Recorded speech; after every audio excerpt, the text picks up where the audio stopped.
अस्सलाम वालेकुम। आज हम ईज़ैप के एक सॉफ्टवेयर ईटीएमएस को डिस्कस करेंगे जो कि टेक्सटाइल मैनेजमेंट सिस्टम है। ईटीएमएस के 4 मॉड्यूल्स हैं। इन्हें अकाउंट्स, मार्केटिंग, स्टोर और यार्न का नाम दिया गया है। अकाउंट्स मॉड्यूल अकाउंटेंट्स के लिए है जो कि हर किस्म की अकाउंटिंग ट्रांजैक्शन को हैंडल करते हैं, proper chart of accounts create करते हैं और हर प्रोक्योरमेंट के वाउचर्स जो हैं वो अकाउंटेंट सिस्टम में खुद इनपुट करते हैं और प्रॉपर ट्रायल बैलेंसेस और अकाउंट स्टेटमेंट्स जितनी भी हैं वो ईटीएमएस ऑटोमेटिकली प्रिपेयर करता है। तो अकाउंट्स मॉड्यूल में सेटअप में हमारे पास अकाउंट्स फाइल अवेलेबल है जिसमें चार्ट ऑफ अकाउंट्स सिस्टम में इनपुट किए जाते हैं। ईटीएमएस का अकाउंट्स मॉड्यूल 5 लेवल अकाउंटिंग के साथ वर्क करता है जिन्हें 3 लेवल्स पर भी लाया जा सकता है। अकाउंट क्रिएट करने के लिए सिंपली किसी भी ग्रुप में क्लिक किया जाता है, लाइक रिजर्व एंड सप्लाईज में आ जाए तो इस पर हम डबल क्लिक करेंगे तो सिस्टम एक हमें अकाउंट आईडी जनरेट कर देता है। तो यहाँ अकाउंट का टाइटल इनपुट करने के बाद उसकी जो बाकी डिटेल है वो देकर सिस्टम में ये कंट्रोल एस या सेव के मेन्यू पर क्लिक कर दें तो हमारे पास अकाउंट जनरेट हो जाता है। इसी तरीके से सेटअप में हमारे पास नेक्स्ट ऑप्शन क्रिएट यूज़र का है। हम अनलिमिटेड यूज़र्स सिस्टम में इनपुट कर सकते हैं और हर यूज़र को प्रॉपर राइट्स असाइन कर सकते हैं कि कौन सा यूज़र किन राइट्स को एंजॉय कर सकता है सिस्टम में। जैसे कि ये कोई भी हम एक यूज़र ले लें तो ये सेटअप मेन्यू में किन फीचर्स पर वर्क करेगा, फाइनेंस मेन्यू में किन पर वर्क करेगा और सेटिंग्स में किन मेन्यूज़ को एक्सेस कर सकता है। इसी तरीके से किसी भी अकाउंट का ओपनिंग बैलेंस डालने के लिए हमारे पास ये ऑप्शन अवेलेबल है। और क्रिएट फाइनेंशियल ईयर, चूँकि अकाउंटिंग सिस्टम फाइनेंशियल ईयर्स की बेस पर वर्क कर रहा होता है तो 30 जून को अकाउंटिंग बुक्स जो हैं वो क्लोज की जाती है। तो ईटीएमएस में हम अनलिमिटेड फाइनेंशियल ईयर्स खुद बनाते हैं और जैसे ही नेक्स्ट फाइनेंशियल ईयर स्टार्ट होता है तो प्रीवियस को क्लोज किया जाता है और उसके जो बैलेंसेस हैं वो नेक्स्ट फाइनेंशियल ईयर में ऑटोमेटिकली सिस्टम कैरी फॉरवर्ड कर देता है। फाइनेंस मेन्यू में हमारे पास वाउचर्स क्रिएट करने के ऑप्शन है जिसमें हमारे पास डिफरेंट वाउचर की टाइप्स अवेलेबल है जिसमें बैंक रिसीट्स हैं, लोकल सेल वाउचर हैं, वेस्ट वाउचर्स हैं, एडजस्टमेंट वाउचर्स हैं, बैंक वाउचर्स हैं।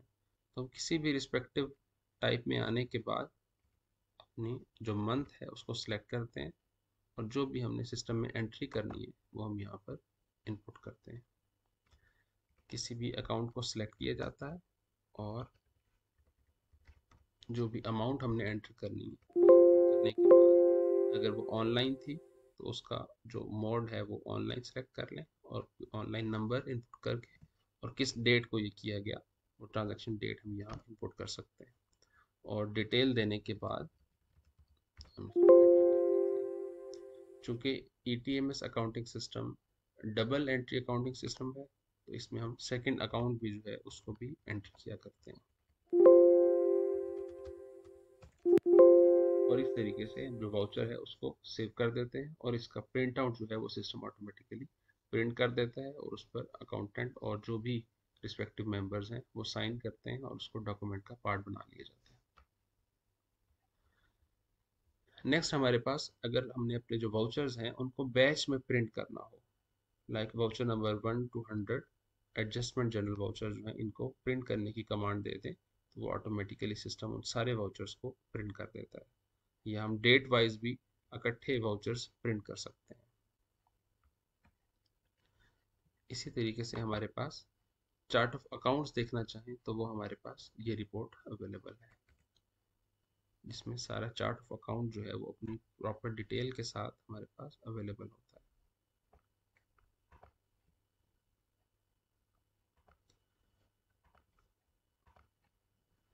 इसी तरीके से किसी भी अकाउंट का लेजर देखने के लिए हम अकाउंट लेजर में जाते हैं और यहाँ से जो भी हमारे पास हमने अकाउंट सेलेक्ट करना है वो सिलेक्ट करने के बाद उसको प्रीव्यू कर लिया जाता है या एक्सपोर्ट भी कर लिया जाता है एक्सेल में। तो ये हमारे पास जितने भी कॉलम्स हैं ये उनकी प्रॉपर डिटेल है। Date, transaction number, type, transaction की नरेशन प्रॉपर, और जो भी अमाउंट है और क्या बैलेंस है। तो ये हमारे पास एक स्टैंडर्ड लेजर जो है वो अवेलेबल है। इसी तरीके से हमारे पास इससे आगे ईयरली अकाउंट स्टेटमेंट अवेलेबल है, जिसमें हम अपने तमाम अकाउंट्स की मंथ वाइज जो भी फाइनल बैलेंसेस हैं वो सिस्टम हमें ऑटोमेटिकली प्रिपेयर करके देता है।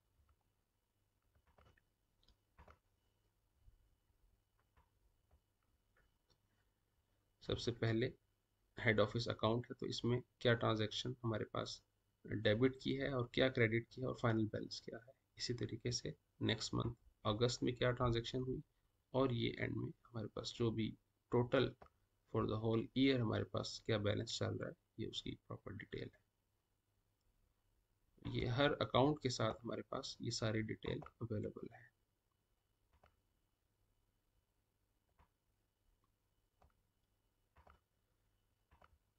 इसी तरह से फाइनेंस मॉड्यूल में हमारे पास ट्रायल बैलेंसेस अवेलेबल है, जिनमें ग्रुप ट्रायल बैलेंस भी है और क्लोजिंग बैलेंस की रिपोर्ट्स हैं। और इसी तरीके से क्या ओपनिंग बैलेंसेस हमने अकाउंट के पुट किए थे वो सारे ऑप्शंस यहाँ अवेलेबल हैं। स्टोर के वाउचर को क्रिएट करने का ऑप्शन भी अवेलेबल है, जिसमें जो भी रिक्विजिशन पुट की गई और फिर उसकी परचेज की गई और फिर उस सप्लायर को जो हमने पेमेंट करनी है उसके लिए जो स्टोर वाउचर जनरेट होते हैं वो भी अकाउंटिंग मॉड्यूल में उसका ऑप्शन अवेलेबल है। तो अकाउंट्स मॉड्यूल के लिए इतना ही। नेक्स्ट मॉड्यूल हम डिस्कस करते हैं मार्केटिंग मॉड्यूल को। थैंक यू, अल्लाह हाफिज़। अस्सलाम वालेकुम। टेक्सटाइल मैनेजमेंट सिस्टम में सेकंड मॉड्यूल हमारा मार्केटिंग का मॉड्यूल है, जिसमें हमारे पास जो भी फैब्रिक की जो कंस्ट्रक्शन है उसको डिफ़ाइन किया जाता है, और जो भी पेमेंट टर्म्स हैं और मटेरियल क्या है, उसकी पैकिंग, क्वालिटी, उसके वीविंग, यूनिट ऑफ मेजरमेंट, और कोई एजेंट्स हैं तो उनको डिफ़ाइन किया जाता है। इसी तरीके से मार्केटिंग मेन्यू में हमारे पास कंस्ट्रक्शन को डिफाइन किया जाता है, सेल का कॉन्ट्रैक्ट क्या है उसको डिफाइन किया जाता है, और प्रोडक्शन ऑर्डर में जब उसको आगे फॉरवर्ड किया जाता है और फिर वो डिलीवरी ऑर्डर तक, ये सारे ऑप्शन हमारे पास अवेलेबल हैं। और फिर लास्ट में हमारे पास सेल्स इनवॉइस जनरेट करने का ऑप्शन अवेलेबल है। फोल्डिंग के सेक्शन में हमारे पास जो भी प्रोडक्शन स्टॉक है उसको सिस्टम में एंट्री किया जाता है और फिर उसको डिस्पैच किया जाता है जब हम अपने पास से वो सेल्स इनवॉइस जनरेट कर देते हैं। तो सेटअप में हम चलते हैं और मटेरियल फाइल में आ जाए, तो यहाँ हमारे पास जो भी मटेरियल का कोड है उसको इनपुट करके हम सिस्टम में डाल लेते हैं। लाइक ए कोड के ऊपर हमने 100% एक्रेलिक बना लिया। इसी तरीके से नेक्स्ट हमारे पास जो मटेरियल है उसको हम इस तरीके से मेंशन कर लेंगे। पैकिंग फाइल में हमारे पास जो पैकिंग्स हैं उनको डिफाइन किया जाएगा, लाइक बेल। इसी तरीके से टाइप है हमारे पास, और वीविंग फाइल इसमें हमारे पास ड्रिल्स है, डोपी है, स्टेन है, प्लेन है। तो ये सारे हमारे पास वीविंग्स हैं। और मैयर फाइल में हमारे पास दो ऑप्शंस अवेलेबल है, मीटर और यार्ड्स। इसी तरीके से हमारे पास कोई एजेंट हमने डिफाइन करना हो तो सिस्टम में वो भी हम एजेंट फाइल से डिफाइन करते हैं, जो कि फिर सेल कॉन्ट्रैक्ट जब होता है तो हमारे पास वो अपना जो मार्जिन है उसको एंजॉय कर रहे होते हैं। तो मार्केटिंग के टैब में हमारे पास कंस्ट्रक्शन का ऑप्शन अवेलेबल है, जिसमें हम हर जो फैब्रिक है उसकी जो कंस्ट्रक्शन है उसको हम डिफाइन करते हैं। जैसे कि ये हमारे पास कोई भी कंस्ट्रक्शन हम ओपन कर लेते हैं, तो ये इस कंस्ट्रक्शन की प्रॉपर डिटेल है और इसकी क्या क्वालिटी है, कितना काउंट है, और इसकी वार्प क्या है, वेफ्ट क्या है, और इनकी क्या परसेंटेज है।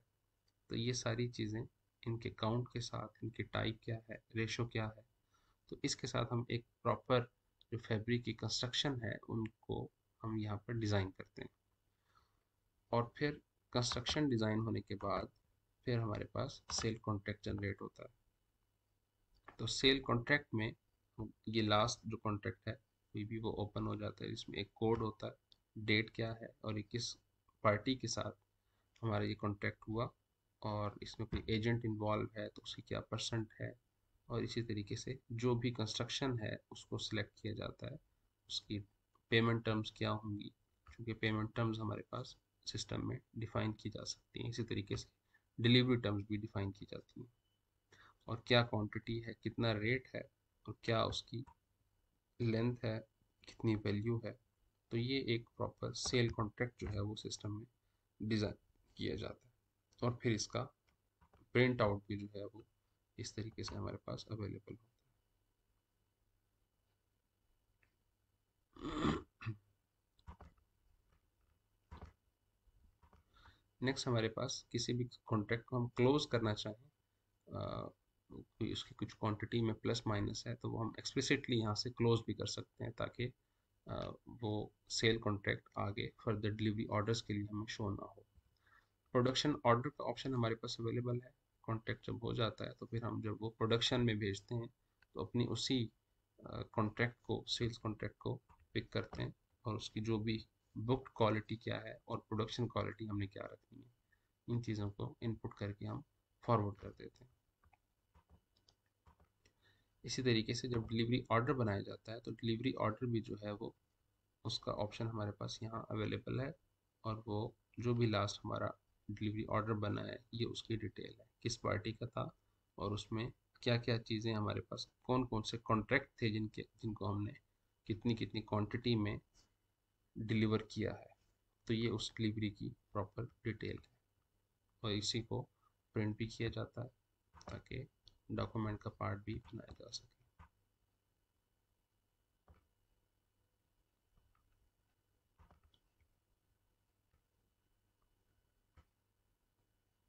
इसके बाद हमारे पास रिपोर्ट्स के सेक्शन में फिर sales contract, production orders, delivery challans, constructions के लिस्ट, और इसी तरीके से जो भी कमीशन है एजेंट्स का, तो ये प्रॉपर रिपोर्टिंग सिस्टम में हमारे पास अवेलेबल है। इसी तरीके से सेल्स इनवॉइस जो है ये हमारे पास ऑप्शन अवेलेबल है, जहाँ फाइनल जो सेल्स इनवॉइस है वो एक्सपोर्ट की हो या लोकल हो, वो हम यहाँ पर इनपुट करते हैं। फोल्डिंग सेक्शन में हमारे पास जो भी फैब्रिक प्रिपेयर हो जाता है उसको हम यहाँ पर पुट करते हैं, फिर उसी का डिलीवरी चलान जब फैक्ट्री से डिस्पैच किया जाता है तो डिलीवरी चलान सिस्टम में इनपुट किया जाता है। प्रोडक्शन स्टॉक जो भी हमारे पास रेडी हो जाता है उसको हम सिस्टम में पार्ट बनाते हैं उसका, कि किस कंस्ट्रक्शन का, किस क्वालिटी का कितना स्टॉक हमारे पास रेडी हुआ, और ये जो प्रोड्यूस्ड स्टॉक है ये उसकी प्रॉपर इन्वेंट्री चल रही होती है। तो इसी तरीके से इसकी रिपोर्ट्स में हमारे पास इसका प्रॉपर स्टॉक समरी भी अवेलेबल है, और प्रोडक्शन स्टॉक समरी क्या है, डिस्पैच स्टॉक समरी क्या है, डिलीवरी चलान को प्रिंट करना हो, तो ये सारे ऑप्शन हमारे पास मार्केटिंग मॉड्यूल के पार्ट में शामिल है। तो मार्केट मॉड्यूल का एक ओवरव्यू आज हमने कवर किया। नेक्स्ट हम स्टोर मॉड्यूल की तरफ चलते हैं। थैंक यू, अल्लाह हाफिज़। अस्सलाम वालेकुम। आज हम टेक्सटाइल मैनेजमेंट सिस्टम के थर्ड मॉड्यूल जो कि स्टोर का मॉड्यूल है उसको डिस्कस करते हैं। स्टोर मॉड्यूल में हमारे पास सेटअप का मेन्यू अवेलेबल है, जिसमें हम अपना जो आइटम है स्टोर का उसको हम सिस्टम में इनपुट करते हैं। आइटम एक स्क्रू भी हो सकता है, और एक आइटम जो है वो कोई मशीनरी भी हो सकती है। तो हमारे पास आइटम को डिज़ाइन करने के लिए हमारे पास एक प्रॉपर ग्रुपिंग अवेलेबल है, जिसमें हम स्पेयर पार्ट्स, जनरल स्टोर के items, electric store, stationery items, इन सब को हम यहाँ पर ग्रुपिंग की सूरत में पुट करते हैं, ताकि हमें उनको फाइंड करना और उनकी जो रिपोर्ट्स हैं उनको व्यू करने में आसानी हो। लाइक ये हमारे पास एंड प्रोडक्ट है, असेंबली ब्रेकर। तो जितने भी प्रोडक्ट्स हैं वो हमारे पास, उनको हम इजीली यहाँ से सर्च भी कर सकते हैं, और उनको हम एडिट करना चाहें तो वो भी ऑप्शन हमारे पास अवेलेबल है, या कोई भी न्यू आइटम हमने सिस्टम में इनपुट करना हो तो उसका भी ऑप्शन हमारे पास अवेलेबल है। सिंपली हम उसकी आइटम कोड, उसका डिस्क्रिप्शन, और उसकी जो रेट है और अपनी क्वांटिटी और ये किस यूनिट में मेजर होता है वो देने के बाद सिस्टम में सेव कर देते हैं। तो इस तरीके से हर आइटम हमारे पास सिस्टम में फीड हो जाता है। इसी तरीके से हमारे पास जो भी डिपार्टमेंट्स हैं वो सिस्टम में हम इंपोर्ट कर सकते हैं, और अनलिमिटेड यूजर्स डिफाइन कर सकते हैं, किस यूज़र को कितनी एक्सेस देनी है, क्या राइट्स हैं उसके, वो प्रॉपरली हम इसमें डिफाइन करते हैं। और जो भी ओपनिंग स्टॉक है जब हम अपने पास सिस्टम को इम्प्लीमेंट कर रहे हैं, तो जो स्टॉक अवेलेबल है वो हम सिस्टम में इनपुट करते हैं, लाइक ये आइटम और उसका कितना स्टॉक हमारे पास अवेलेबल है, वो इन क्वांटिटी हम यहाँ पर इनपुट करते हैं। इसके बाद स्टोर मेन्यू में हमारे पास जब भी स्टोर एक डिमांड जनरेट करना चाहता है तो वो स्टोर के मेन्यू में परचेज डिमांड में आता है, और यहाँ जिस आइटम की भी डिमांड की जाती है और जिस डिपार्टमेंट से की जाती है उसको सिलेक्ट करके उसकी डिमांड जनरेट कर दी जाती है, और इस डिमांड को डॉक्यूमेंट करने के लिए इसका प्रिंट आउट भी लेकर सेव कर लिया जाता है। परचेज डिमांड परचेज ऑर्डर में कन्वर्ट होती है। जब एक रिक्वेजिशन रेस की गई है तो उसका जो ऑर्डर प्लेस करना है वो प्रोक्योरमेंट मैनेजर खुद पुट करता है, और वो सिंपली अपनी डिमांड को सिलेक्ट करता है और लोड करता है, तो उसका डाटा नीचे डिस्प्ले हो जाता है, और जितनी क्वांटिटी और जितने आइटम्स डिमांड किए गए हैं उनकी डिटेल यहाँ पॉपुलेट हो जाती है, और प्रोक्योरमेंट मैनेजर के लिए आसान हो जाता है कि जो अपना वो वेंडर सेलेक्ट करता है जिससे उसने बाय करना है उसका लास्ट परचेज रेट भी सिस्टम डिस्प्ले करता है, ताकि एक आइडिया हो जाए बिफोर बाइंग कि उसका लास्ट रेट क्या था। इसी तरीके से फिर उस परचेज ऑर्डर को एक मैनेजर जो है वो अप्रूव करते हैं, देन अप्रूवल के बाद फिर उस परचेज ऑर्डर की आगे इनवॉइसिंग जनरेट होती है। इसी तरीके से जब एक स्टॉक परचेज होने के बाद फैक्ट्री में पहुंच जाता है तो फैक्ट्री में जो गोडाउन कीपर है वो गुड्स रसीद डालता है। गुड्स रसीद में वो तमाम परचेज ऑर्डर जो इनपुट किए गए थे वो डिस्प्ले होते हैं, और तमाम आइटम्स जब वो किसी भी परचेज ऑर्डर पर क्लिक करता है तो उसके बाद यहाँ उनकी डिटेल ओपन हो जाती है, जिसमें एक्सेप्ट और रिजेक्टेड दोनों तरह की क्वांटिटीज वो सिस्टम में एंटर कर सकता है। जब गुड्स रसीद डाली जाती है तो फिर ये आइटम्स स्टॉक का पार्ट बन जाते हैं। जब स्टॉक का पार्ट बन जाते हैं तो उसके बाद जब भी प्रोडक्शन से किसी भी आइटम की डिमांड की जाती है तो वो गोडाउन कीपर जो है वो इशू गुड्स में जाकर वो अशिया इशू कर देता है।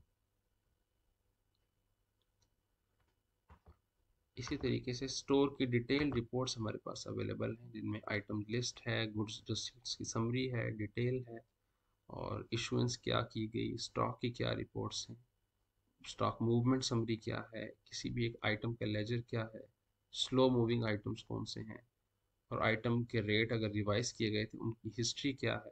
तो ये सारी डिटेल्ड रिपोर्ट्स हमारे पास अवेलेबल हैं। लाइक गुड्स रिसीट समरी हम देखना चाहें तो सिंपली हम अपनी डेट देने के बाद और कोई भी सप्लायर सेलेक्ट करने के बाद हम उसकी स्पेसिफिकली अगर हमने कोई बाइंग की है तो उसको हम देख सकते हैं। फॉर एग्जांपल गुड्स रिसीट जो भी लास्ट हमने की है उसकी डिटेल ओपन करने के लिए हम वो गुड्स रिसीट देख लेते हैं। लाइक ये GRN नंबर है और ये डेट है, और ये जिस सप्लायर से सिलेक्ट की गई थी वो इसके जो पी परचेज ऑर्डर है वो हमें बताएगा कि इसका सप्लायर कौन था।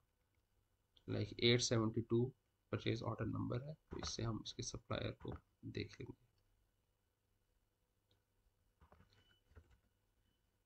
872, तो ये हमारे पास SKY टैक्स कंपनी है, इससे हमने स्टॉक रिसीव किया।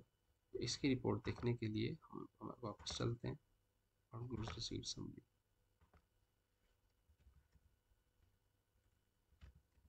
SKY tax. तो ये हमारे पास जो भी रिसीट्स की गई हैं वो सारी गुड्स रिसीट अपने पास अपनी प्रॉपर डिटेल के साथ हमारे पास अवेलेबल है।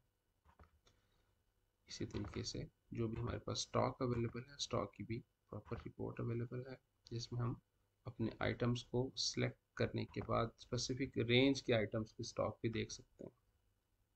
तो ये हमारे पास जो भी नेट वैल्यू है, क्वांटिटी है, ये हर आइटम की हमारे पास प्रॉपर स्टॉक रिपोर्ट्स अवेलेबल है। नेक्स्ट हमारे पास गेट का मेन्यू है, जिसमें गेट इनवर्ड और आउटवर्ड को सिस्टम में इनपुट किया जाता है ताकि वो डॉक्यूमेंट का पार्ट बन सके। इसी तरीके से किसी भी मंथ को एक मैनेजर चाहे कि वो लॉग करना ताकि उस मंथ में न्यू परचेज ऑर्डर्स इनपुट ना किए जाएं, जबकि म्यूचुअल कंसेंट के साथ उस मंथ को जब अनलॉक किया जाता है तो फिर प्रोक्योरमेंट मैनेजर जो है वो उस मंथ में प्रोक्योरमेंट कर सकते हैं। तो स्टोर मॉड्यूल से आज के लिए इतना ही। Thank you. अल्लाह हाफिज़। अस्सलाम वालेकुम। टेक्सटाइल मैनेजमेंट सिस्टम का जो लास्ट मॉड्यूल है वो यार्न है। तो यार्न मॉड्यूल में हमारे पास सेटअप में हम अपने जो यार्न है उसकी जो भी कैटेगरीज हैं, जो भी टाइप हैं, जितने भी सप्लायर्स हैं, उनके क्या अकाउंट हैं, उनके रेट्स क्या हैं, वो सारे हम सेटअप में डिफाइन करते हैं। और यार्न के मॉड्यूल में हमारे पास फिर यार्न फाइल अवेलेबल है। फिर उस यार्न को जब हम रिसीट करते हैं तो उसकी गुड्स रिसीट सिस्टम में इनपुट की जाती है।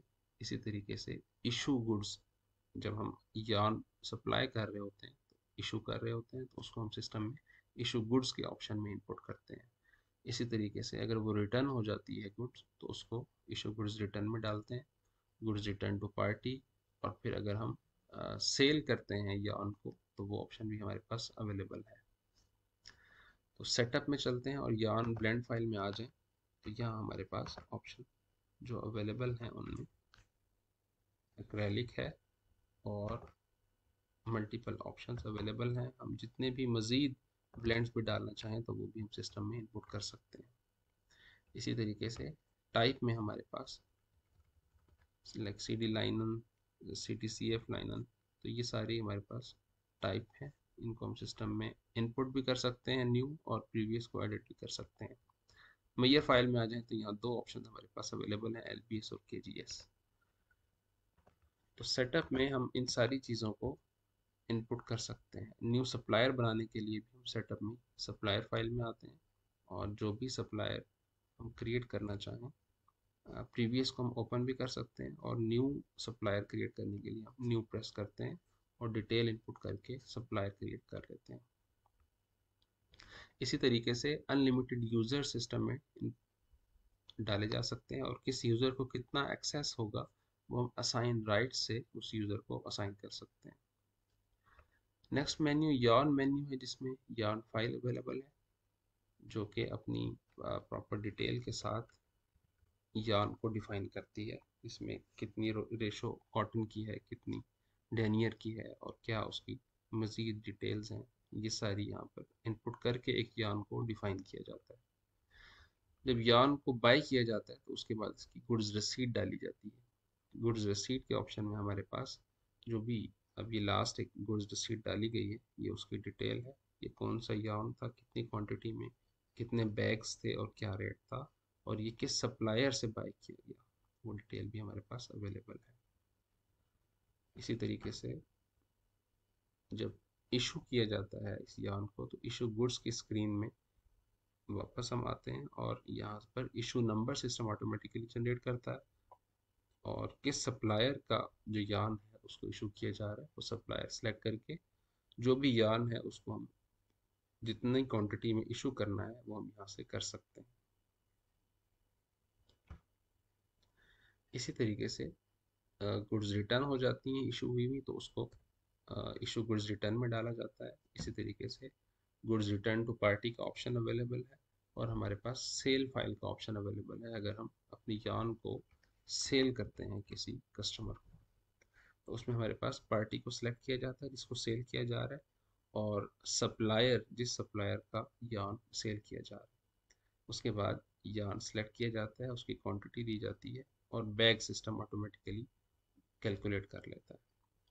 तो इसी तरीके से यार्न के मेन्यू में ही फिर इसकी डिफरेंट रिपोर्ट्स हमारे पास अवेलेबल हैं कि स्टॉक कितना अवेलेबल है यार्न का, जिसमें हम यार्न खुद सेलेक्ट करते हैं उसका कोड, और उसका सप्लायर वाइज अगर हम देखना चाहें तो वो भी ऑप्शन हमारे पास अवेलेबल है।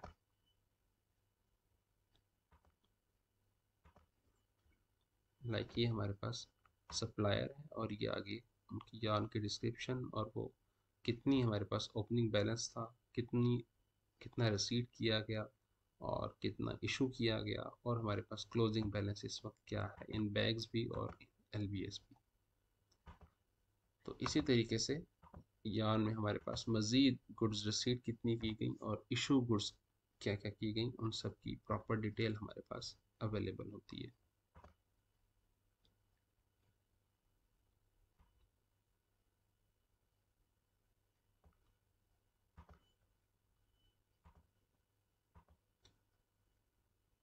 ओपनिंग स्टॉक हमारे पास अवेलेबल है, चूँकि ETMS फाइनेंशियल ईयर की बेस पर वर्क कर रहा होता है और मल्टीपल फाइनेंशियल ईयर्स हम सिस्टम में डिफाइन कर सकते हैं।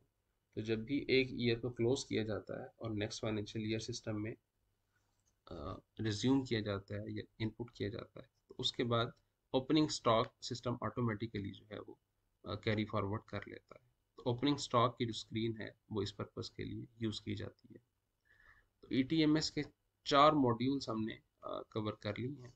तो आज के लिए इतना ही। Thank you. अल्लाह हाफिज़।